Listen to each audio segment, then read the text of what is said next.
بسم اللہ الرحمن الرحیم۔ میں نے پوچھا جو مرد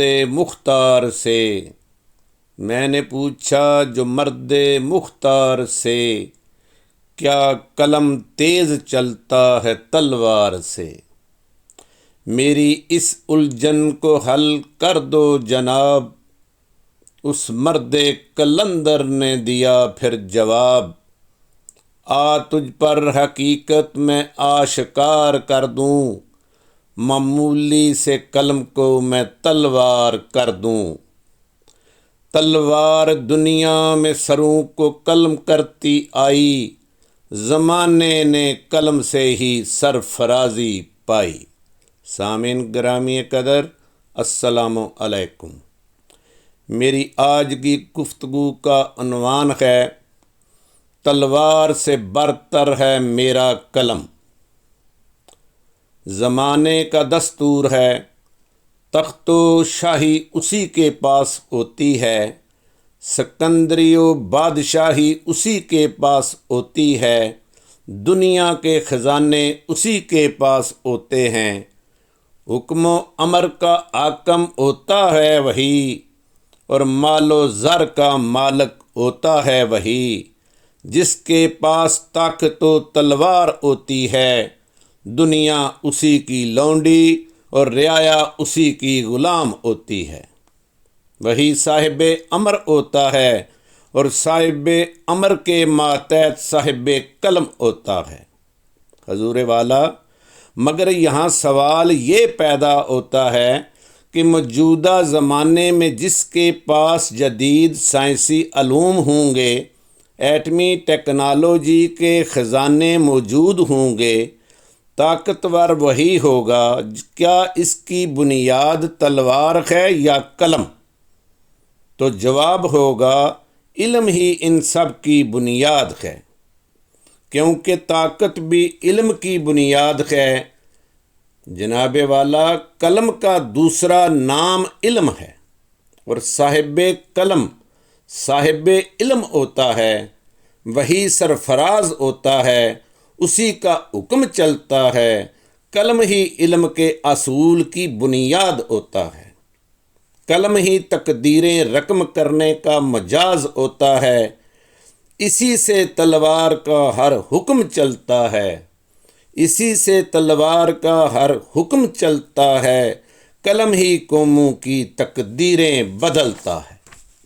سامعین گرامی قدر، تاریخ کے جتنے بڑے فلاسفر، حکماء، فضلاء، دانشور، مصور، سائنسدان، شاعر، ادیب، مصنف، ڈاکٹر اور انجینئر پیدا ہوئے، سب کو عزت و دولت کا قلم ہی نے دوام بخشا، ترقی و منزلت کا قلم ہی نے اعزاز بخشا، رفت و وقت کا قلم ہی نے مقام بخشا، طاقت و حکومت قلم ہی کی عطا ہے، قلم ہی نامور ہے جس کی زمانے میں بقا ہے، عروج آدم خاکی ہے اسی میں پوشیدہ، عروج آدم خاکی ہے اسی میں پوشیدہ، اے اقبال کے شاہینوں قلم سے منہ نہ موڑنا، دین نے دیا ہے ایک درس ہم کو، سر پر تلوار بھی لٹکے ہاتھ سے قلم نہ چھوڑنا۔ سامعین گرامی قدر، دنیا میں اگر جنگجو کا ہتھیار تلوار ہے تو صاحب علم کا ہتھیار قلم ہے۔ صاحب قلم مرنے کے بعد بھی زندہ رہتا ہے، قلم کا کردار ہمیشہ زمانے میں درخشندہ رہتا ہے۔ اگر علم اور قلم کا باہمی سنگم نہ ہوتا تو فلاسفر اپنے اصول و افکار چھوڑ جاتے، دانشور علم کا پرچار چھوڑ جاتے، حکماء اپنے قول اور اصول چھوڑ جاتے، سائنسدان اپنی تحقیق و تحقیق چھوڑ جاتے، شاعر اور ادیب اپنی تصانیف چھوڑ جاتے، ڈاکٹر اور انجینئر اپنی زندگی کے تجربات کے شاہکار چھوڑ جاتے۔ اگر آج ان کے نام زندہ ہیں تو صرف اور صرف قلم کی بدولت، دنیا میں تجارت و صنعت کی ترقی قلم کی بدولت، آرائش و آسائش کی فراوانی ہے تو قلم کی بدولت، قلم کے اثرات زیادہ دیر پا، قلم کے کارنامے زیادہ مضبوط، قلم کے نقش صدیوں تک محفوظ۔ تلوار کے ہر جوہر کا قلم ہی استاد ہے، تلوار کے ہر جوہر کا قلم ہی استاد ہے، عقل و خرد کی زمانے میں قلم ہی بنیاد ہے۔ چنگیزی تلوار نے دبائے تھے جو، چنگیزی تلوار نے دبائے تھے جو، سر سید میں وہ جذبے جواں کر دیے۔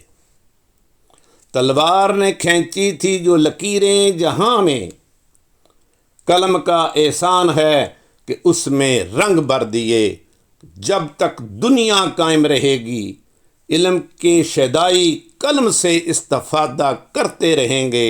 زمانے میں جس تلوار کو بھی قلم کی عمایت حاصل نہ ہوگی اس کی طاقت بے اثر اور ناپائیدار ہوگی، اور جس نے قلم کو چھوڑ کر تلوار کو اپنایا وہ ناکام اور نامراد رہا، اور دنیا میں وہ صرف ناکامی کے ساتھ ساتھ حرف غلط کی طرح نیست و نابود بھی ہو گیا۔ جو صاحب تلوار تھے وہ دفن ہو گئے، جو صاحب تلوار تھے وہ دفن ہو گئے، جو صاحب قلم تھے وہ امر ہو گئے۔ معصوم بچہ ہاتھ میں قلم لیے اسی لیے پکار پکار کہتا ہے، یہ ننھی سی جان میری امن ہے پہچان میری۔ ایک سچا مسلمان ہوں میں، کملی والے کا غلام ہوں میں، تلوار تو نہ اٹھا سکتا ہوں، قلم سے انقلاب تو لا سکتا ہوں۔ ابھی جوان ہے عزم میرا، تلوار سے بہتر ہے قلم میرا۔ آؤ سب مل کر عہد کریں، تلواریں میانوں میں قید کریں، جو راہ اقبال نے بتائی ہے اس راہ کے ہم راہی بنے، محمد کے سپاہی بنے، اپنے وطن سے وفا کریں اور خدا کے حضور دعا کریں۔ یہ راز کن فقاں مجھ پر، یہ راز کن فقاں مجھ پر بھی آشکار ہو جائے، قلم میرا بھی تلوار کی دھار ہو جائے۔ دست بستہ دعا ہے رب غفار سے، رہے برتر قلم میرا تلوار سے۔ وما علینا الا البلاغ۔